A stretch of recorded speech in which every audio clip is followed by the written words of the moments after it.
अस्सलाम वालेकुम। अच्छा, अभी फर्स्ट ईयर का रिज़ल्ट आया है, एनुअल 2022 का। तो बहुत से बच्चे इस हवाले से परेशान भी हैं, वालिदैन भी परेशान हैं, टीचर भी परेशान हैं कि रिज़ल्ट जो अमूमी तौर पे आता है फर्स्ट ईयर का, वो रिज़ल्ट उस लेवल का नहीं आया। यानी इंतहाई ख़राब रिज़ल्ट है। अगर इसको परसेंटेज में देखा जाए तो 38% रिज़ल्ट है, जो एक आम फ़हम रखने वाला बंदा भी समझता है कि ये रेशो 100 में से बहुत कम है।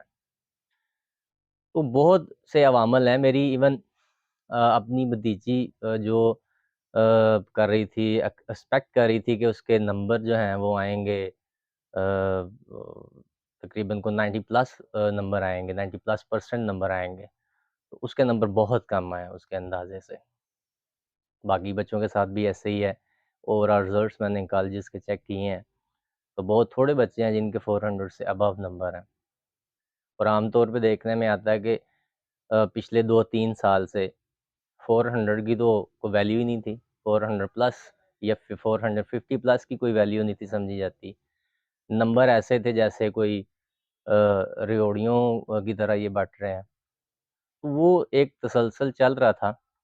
उस तसलसल में अचानक ये इस तरह से नंबर आना और इतनी कम परसेंटेज में नंबर आना, बच्चों के लिए भी शॉकिंग था, वालिदैन के लिए भी और उस्ताज़ा के लिए तो डेफ़िनेटली बड़ा परेशान-कुन था।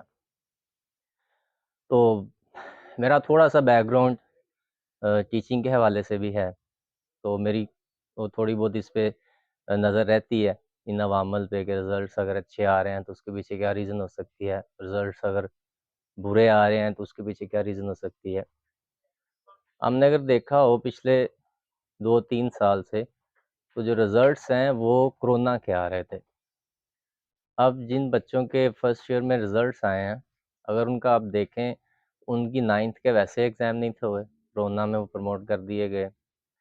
10th में उनके जस्ट अख्तियारी मज़ामीन के हुए, लाज़मी मज़ामीन के वो पेपर ही नहीं थे हुए। तो अब फर्स्ट ईयर चूँकि फुल फ्लेज एग्ज़ाम हुआ है, कोर्स भी कंप्लीट था, पहले कोर्स भी स्टार्ट था। उस हवाले से जब हम रिज़ल्ट को कंपेयर करें, अगर इसको हम कंक्लूड करें कि ऐसी कौन-सी रीज़न्स हैं, जिनकी वजह से ये रिज़ल्ट इतना बुरा आया या उम्मीदों के मुताबिक नहीं आया बच्चों की या वालिदैन की। तो मेरे ख़्याल में जो सबसे बड़ी वजह है वो यही है कि जो तसलसल चल रहा था, इन बच्चों को एग्ज़ामिन करने का 9th में फिर 10th में, वो एज़ पर कह लें कि मयार नहीं था जिस तरह पहले चलता है। मुकम्मल पेपर होते हैं, सारे सिलेबस में से पेपर होते हैं और बाकायदा उस पे बच्चों को पढ़ना पड़ता है, मेहनत करनी पड़ती है। तो इन बच्चों का वो माइंडसेट पहले वाला ही बना हुआ था, क्योंकि ये बच्चे प्रॉपर एग्ज़ामिन पहले ही नहीं थे हुए, ना 9th में, ना 10th में। तो फर्स्ट ईयर में जब ये मुकम्मल सिलेबस आया, तो मुकम्मल सिलेबस में उनको जब मुकम्मल पेपर देने पड़े हैं, तो उसमें ज़ाहिर है उनके लिए रिज़ल्ट्स उस हवाले से हौसला अफ़ज़ा नहीं था उन्हें जिस तरह से इनके 9th या 10th के नंबर आए थे। एक ये बहुत बड़ी रीज़न है कि ये बच्चे कोरोना में टेस्ट नहीं थे हुए। बच्चों की आदत डेवलप थी शॉर्ट सिलेबस की और उस तरह कह लें कि अब बहुत सी किताबें ऐसी होती हैं जो पहली क्लास को बेस कर रही होती हैं।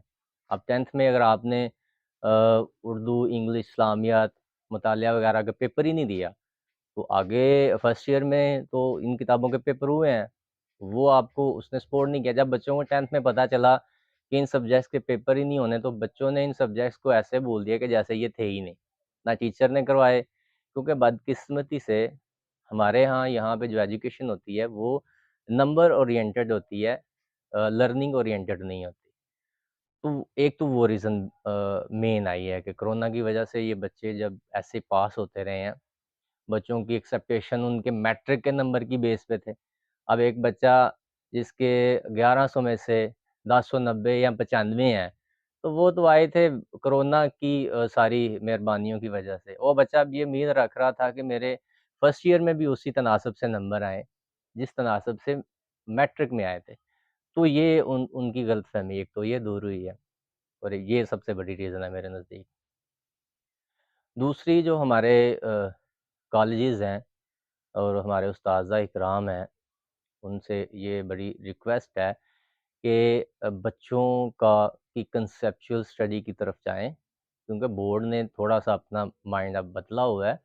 बोर्ड बिल्कुल रटे-रटाए जो मज़ामीन या क्वेश्चंस हैं, उनकी तरफ नहीं जा रहा। बहुत से सब क्वेश्चंस ऐसे आ रहे हैं, जो बच्चों की अंडरस्टैंडिंग के साथ वो कंसर्न है। अगर बच्चों की बाकायदा कंसेप्ट नहीं होंगे, तो वो उसको हल नहीं कर पाएँगे। तो उनको मौजूदा बोर्ड के जो पैटर्न हैं या मौजूदा जो बोर्ड ने पेपर बनाने के स्टाइल अडॉप्ट किए हुए हैं, उनको समझना चाहिए। उस हवाले से बच्चों की तैयारी करवानी चाहिए और कोशिश करें कि जिस तरह अप टू डेट्स आ जाते हैं बड़े टाइम से, फर्स्ट ईयर के, सेकंड ईयर के, 9th के, 10th के। मैंने देखा है कि बहुत से टीचर जब अप टू डेट्स आते हैं, किताब को छोड़ देते हैं और अप टू डेट को वो शुरू करवा देते हैं।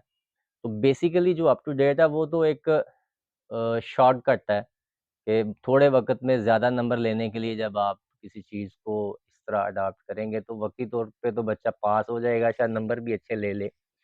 लेकिन आगे जाके वो नाकाम रहेगा, क्योंकि जब वो टीचर बुक छुड़वा देता है, तो बुक में से बहुत से सवाल ऐसे होते हैं, जो टीचर ने करवाए नहीं होते। आगे जाके किसी टेस्ट में वो आ सकते हैं, आगे किसी क्लास में उनका कोई रिलेशन निकल सकता है पहली क्लास से, तो वो बच्चे तो वहाँ पे फ्लॉप हो जाएँगे। तो रिक्वेस्ट है कि अप टू डेट्स करवाएँ, ज़रूर करवाएँ, लेकिन बिल्कुल आखिरी के 1-2 माह में बच्चों को सिर्फ़ ये चेक करने के लिए इनकी तैयारी कितनी हुई है, कितनी रह गई है, तो उनको अप टू डेट करवाने चाहिए। तो दूसरा बच्चे खुद भी अंदाज़ा लगा लेते हैं कॉलेज के टेस्ट से भी, जो कॉलेज अपने इंटरनल एग्ज़ाम कंडक्ट कर रहा होता है कि मेरे नंबर अगर 90% आ गए हैं, तो डेफ़िनेटली मेरे बोर्ड में भी 90% आ जाएँगे। तो उन कॉलेजेस को अब सोचना चाहिए, जिन कॉलेजेस के रिज़ल्ट्स के मुताबिक एक बच्चा 90% सिक्योर कर रहा था और बोर्ड के एग्ज़ाम में वो बच्चा फ्लॉप हो गया है, 60% पे है या 70% पे है या इवन फ़ेल हो गया है, तो फिर मेरा ख़्याल है कि कॉलेजेस को भी अपने गिरेबान में देखना चाहिए कि जो उनका इंटरनल एग्ज़ामिनेशन सिस्टम है, वो सही नहीं है। वो मयार के मुताबिक नहीं है, वो बच्चों को गलत उम्मीदें लगा रहा है, बच्चों को वो सही असेस नहीं कर रहा, टीचर बच्चों को सही असेस नहीं कर रहे, टीचर बच्चों को सही उनकी कैपेसिटी नहीं बता रहे, उनकी सही जो एक काबिलियत होती है, वो नहीं बता पा रहे। अगर क्लास में बच्चे को ये लगने लगे कि मैं एक बहुत ब्राइट स्टूडेंट हूँ, मेरे इतने परसेंट नंबर आ जाएँगे या मेरे इतने परसेंट नंबर आ जाएँगे, और जब रिज़ल्ट आता है तो वो बिल्कुल नीचे होता है बच्चा। तो इसमें मैं समझता हूँ कि कॉलेज का भी एक कसूर हो सकता है कि उसका इंटरनल एग्ज़ामिनेशन सिस्टम जो है ना, वो मुनासिब नहीं है। तो दुआ है इन बच्चों के लिए जो फर्स्ट ईयर वाले हैं कि उनके लिए एक सजेशन है कि आप सेकंड ईयर की तैयारी बड़े अच्छे से करें। आप अपनी जो फर्स्ट ईयर की ख़ामियाँ हैं, उनको कवर करें सेकंड ईयर में। तो जब सेकंड ईयर आप अच्छे नंबर से पास कर लेंगे, तो मिला के अगर नंबर अच्छे ना भी बने, तो आपके पास मौका होगा, आप मुकम्मल जो फर्स्ट ईयर है उसको इम्प्रूव कर सकें।